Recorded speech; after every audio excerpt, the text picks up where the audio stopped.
আসসালামু আলাইকুম, সবাইকে স্বাগত। প্রিয় শিক্ষার্থী বন্ধুরা, আজকে আমি যে আইসিটি বিষয়ের এখানে একটি সমীকরণ দেয়া আছে, এই সমীকরণের প্রেক্ষিতে আমাদের সত্যক সারণী কিভাবে নির্ণয় করব। সত্যক সারণীর ইংরেজিতে ট্রুথ টেবিল, তাই না? তো এটা টেবিলের মাধ্যমে উপস্থাপন করতে হবে। কিভাবে করব, তাই না? অনেক সহজ কিন্তু। এখানে এই এ আর বি দুইটা চলক আছে, তো দুই চলক বিশিষ্ট সত্যক সারণী আমরা অঙ্কন এইভাবে করতে পারি।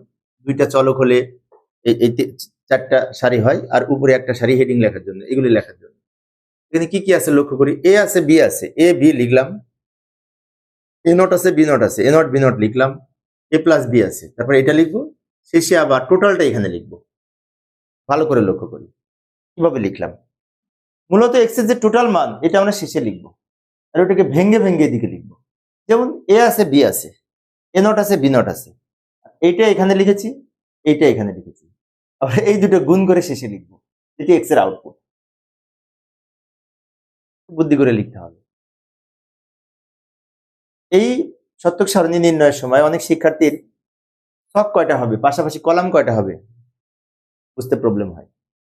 একটি মাত্র কারণ, শিক্ষার্থীরা প্র্যাকটিস কম করে।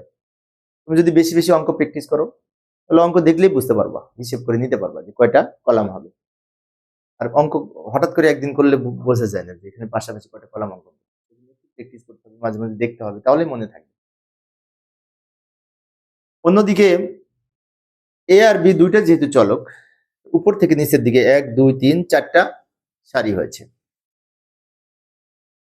তার মানে কি, এখানে আমরা 4টা বিন্যাস তৈরি করব, 0 এবং 1 ব্যবহার করে 4টা বিন্যাস তৈরি করব। যেমন 0 থেকে 3 এর বাইনারি মান, 4টা প্রতীক। 0 এর বাইনারি, 1 এর বাইনারি, 2 এর বাইনারি, 3 এর বাইনারি। বাম দিকের এটা 0 দ্বারা পূর্ণ করে দিব, 0 দ্বারা পূর্ণ করে দিব। এখন এই হচ্ছে বিন্যাস। অনেক শিক্ষার্থীর 0 থেকে 3 এর বাইনারি মনে থাকে না। 0 থেকে 3 এর বাইনারি অনেক সময় মনে নাও থাকতে পারে শিক্ষার্থীদের, তাই না?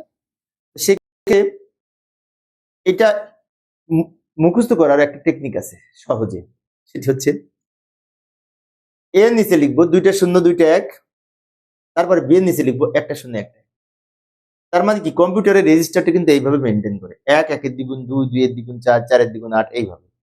এই জন্য প্রথমে এইদিকে 1টা 0 1টা 1 হবে, তার এইদিকে বাম দিকে 2টা 0 2টা 1 হবে, তার বাম দিকে আবার 4টা 0 4টা 1 হবে, 2 1 1 এর দ্বিগুণ 2 2 এর দ্বিগুণ 4, ডাবল ডাবল হতে হতে হতে আছে। এই জন্য এটা যেহেতু ফিক্সড, তাই আমরা একটু মনে রাখবো 2টা 0 2টা 1, 1টা 0 1টা 1, একবার মনে রাখলেই হবে।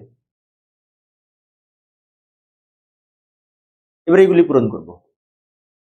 এ নট মানে কি, এ এর উল্টা হবে, এর মান 0, 0 এর পরিবর্তে 1 হবে, 0 এর পরিবর্তে 1 হবে, 1 এর পরিবর্তে 0 হবে, 1 এর পরিবর্তে 0 হবে।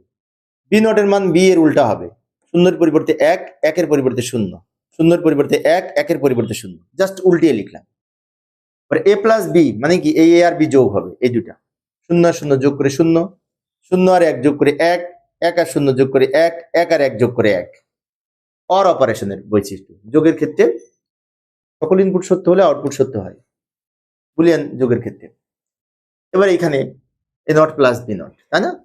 তার মানে কি, এই দুটো যোগ, 1 আর 1 যোগ করে 1, 1 আর 0 যোগ করে 1, 1 0 আর 1 যোগ করে 1। এবার ফাইনালি কি করব, এই যে A plus B into A not plus B not, তার মানে কি, এটার এটা গুণ করে এখানে লিখবো। ও এখানে এটা শূন্য হবে, তাই না? কেন শূন্য হবে, 0 0 যোগ করে 0। এবার এই দুটো যোগ করে এখানে লিখবো, না যোগ না তো গুণ, 0 আর 1 গুণ করে 0, এই যে গুণ হবে, মাঝখানে গুণ আছে, 1 আর 1 গুণ করে 1, 1 আর 1 গুণ করে 1, 1 আর 0 গুণ করে 0। আচ্ছা, একটি বিষয় আমি যদি এখন বলি, এটা অঙ্ক করা হয়ে গেছে আমাদের। আমাদের যদি আসে প্রশ্নে এতটুকু করলেই হবে, সত্যক সারণীর মধ্যে যেহেতু অঙ্কন করতে বলেছে। কিন্তু আমি এখানে প্রশ্ন ছিল, সেটি হচ্ছে এই যে আমরা ফাইনালি আউটপুটটা পেলাম, উপরে 0 নিচে 0, মাঝখানে দুইটা 1। আমার প্রশ্ন হচ্ছে এটা কোন লজিক গেটের আউটপুট? একটা লজিক গেট আছে, যে লজিক গেটের আউটপুটের সাথে সত্যক সারণীর এটা মিল আছে। তো তোমরা কমেন্টস বক্সে লিখবে যে এটা কোন লজিক গেটের আউটপুট, কোনটার সাথে মিল আছে। আশা করি তোমরা পারবে। যারা পারো কমেন্টস বক্সে লিখবে যে এই আউটপুটটা ওই গেটের সাথে মিল আছে, কোনটি সেটি। এটা আমার প্রশ্ন রইল। প্রিয় শিক্ষার্থী বন্ধুরা, শিক্ষার্থীদের অনুরোধে আমি অল্প অল্প করে আলোচনা করি যাতে শিক্ষার্থীরা বোরিং ফিল না করে। পরের ক্লাসটি দেখার আমন্ত্রণ রইল। খুদা হাফেজ।